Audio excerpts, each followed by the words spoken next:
Hi everyone and welcome back to another video. So today we're gonna go over Multifarious flag. So it's not gonna be a crazy damaging build like I usually do. It's gonna be a more go-to build, can use everything and whatnot. So let's go over it, guys. So for this build we're gonna use U-Raid annoyance with the red suit for the radiation damage or the transformers for shock damage in order to be immune to those damage. We're gonna use the red fang in order to taunt our enemy cause we are using the gamma burst action skill with atomic aroma and endurance. So yeah, that's a great way to play this character. So for the nades, I've put only grenades with ungrenade throw annoyance. So for the artifacts, let's go over them real quick. We have the Cutburst Launchpad in order to refile ammo if you need.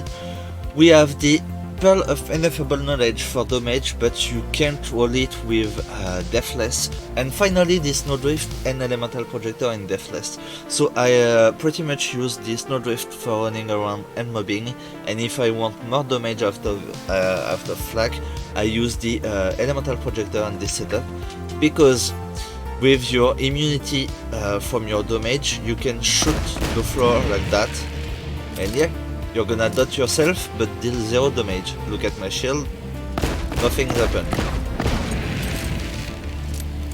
And that way, by doing this dot on you, you're gonna proc the Elemental Projector and add that crazy damage on you.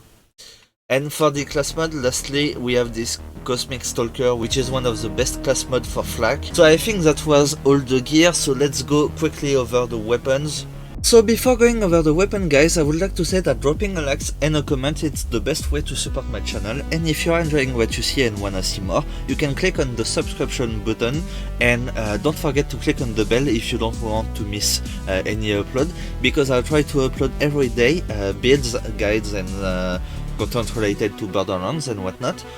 So yeah, it helps me a ton and I will really appreciate that, guys. So thank you for that, and sorry again. So let's go over the weapons this time. So first we have the Bloodstaff Beast, which is one of the strongest SMG in the game. I really do love her. It's a bit a pain in the ass to farm because it's from DLC 4, if I recall well, from Evil Lilith. So yeah, it's a bit hard to get a good one. So for this presentation, I'm not gonna go over all of them because, like I said, for example, for this one, the Bloodstaff Beast, we have the Radiation one and also the Shock ones, who are exactly the same. So it could have some changes like the prefix or some parts on it, but it will be the same weapons with the same anodes, just the elements. So next we have the Lob. I love this weapon, it's a very great shotgun, it still shreds everything, and yeah, very good one. So next we have the Plague Bearer, one of the strongest rocket launcher in the game. For mobbing it's probably the best one, because it can come up with all the elements. So on this one obviously we're gonna have radiation and shock, so we have them in U-Raid, and yeah, let's move on. So next we have the Unkempt Herald.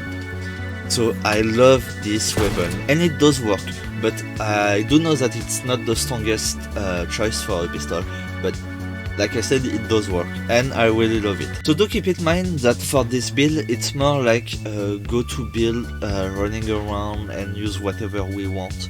So of course for the purpose of this build I've put a bunch of good weapons such as the Sandok and whatnot, but I've also put a bunch of variety weapons. So on next we have the Sandok. Not much to say about it, probably the strongest weapon in the game, one of the strongest sniper in the game, very great. So next we have the Hail. It's obtainable from Moxie by tipping her, and yeah, it's an healing weapon. On next we have the Convergence, which is very strong. I freaking love this shotgun, it's very strong. So next we have the Redistributor and also the Smog, who got buffed recently. So the Redistributor is very great for groups of enemies and whatnot, but the Smog, in other hand, it's more for single target. It's very strong. I think I prefer the Smog overall, but yeah. So I did put a Guardian Angel in order to amplify the damage of our fastball, but even with that, not great, man. I've also put a Bitch, which is kinda the same as those one, but a little bit less damage though. I've also put Conference Call because they are very strong. Look at this. So next we have the Keep Buff, who also got buffed recently. It's very strong, it does splash damage, so be worried about that. Even if you are immune to some of your damage, you can still down yourself from it. So next we have the Complex Route. So since we are using the Red Suit and Transformers or whatnot, we are able to immune ourselves from our damage. So the Complex Route is a bit tricky to use because you will down yourself if you are not using it with the full immune of the elements that you are using. So next we have the Crit, which is probably the most powerful SMG and weapons in the game. And next we have the Beacon. I love this gun, it's one of my favorite guns in the game. It's very strong. And next we have the Plasma Coil, very freaking good weapon, kinda boring now. Do splash damage, so be careful with that, and very strong, locked into radiation and shock, but hey, look, we are using those, so we're fine with this. And we also have a Flipper, because I really love this SMG. It's by far my favorite SMG, and even if it's not great on another character than Moze, but yeah, very cool one.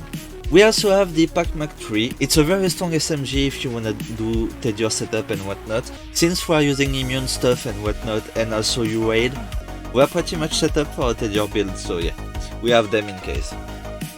And for Tedious, we also have the Dark Army, which is a very good SMG. For Tedious, I do prefer the Pac-Mac 3, because it deals a little bit more damage, at least for my testing and whatnot. But this one has a very cool pattern, which is summoning mini Dark Army around you, and they're also firing the enemies and whatnot, so it's a very cool thing to have. So next we have the Moonfire, which is a little bit more damage than the Uncut Herald, but yeah, very good choice. So next we have the Tix Boom. I really love this shotgun, it's one of the strongest on this build, and probably one of the strongest out there, and it's dropping out of the Maliwan takedown if you wanna get some. So next we also have a Lytro, which is a crazy pistol in this game. Right now it's one of the strongest pistols in the game, and it's very great. High fire rate, big max size, spreads bullets everywhere. And while we are talking about this one, let's go over his Mama, which is the Monarch. An obvious one, probably the strongest weapon in the game actually. So next we have the Lyuda, got buffed on the max size recently, and it's actually a very good sniper actually, yeah. So next we have the Web Slinger. It's a good assault rifle, it does good damage, but it consumes way too much ammo for that damage, so yeah. So next we also have the Boogeyman, and another crazy sniper in this game, high fire rate, big max size, good damage and whatnot, so yeah. And we also have the Unforgiven. It doesn't really have a purpose in this build actually, but you can do nasty stuff with it by swapping weapon at the last time and whatnot, because it's amplify your critical hit damage by 432%, so yeah, that's kinda crazy. So that's it for the weapons and gears, guys, so let's go over the skill tree. So for the purple tree, we didn't put any points in it, no need to use anything in that one. And next we have the blue tree, which is an obvious one for us. Since we are abusing the Red Fang and stuff like that, we are also using the Gamma Burst, obviously. So we are not down to Madcap, because we don't need to use Dominance. I don't really like it, don't really use it. But we did get down to Pack Tactics, which is one of the most important one on Flak, with Barbaric Rehab and also Frenzy. So on next we have the red tree. So in order to have some damage for our Flak by itself, we need to get down to Megavore and to use Galactic Shadow, because those two ones synergize very well together. So we also have Big Game, Hunter's Eyes and Interplanetary Stalker, who are the best skills on this trip. And we also took 3 after 3 into the most dangerous game, 3 after 3 into head count, 3 after 3 into leave no trace, and 5 after 5 into second intention. So for the green tree, we took Furious Attack with 5 after 5 in order to move down the tree. Same for Eager to Impress, 5 after 5 into in order to move down the tree. And Lick the Wounds, very good ones. So that's it for the skill tree, guys. So if you enjoyed this video, please consider dropping a like and a comment, because it will help me tons. And maybe sub if you wanna see more. Like I said, I upload every day builds, guides, and Borderlands related content. So thanks for everything, guys. So I hope to see you in the next one, and yeah, have a good one, guys. Bye.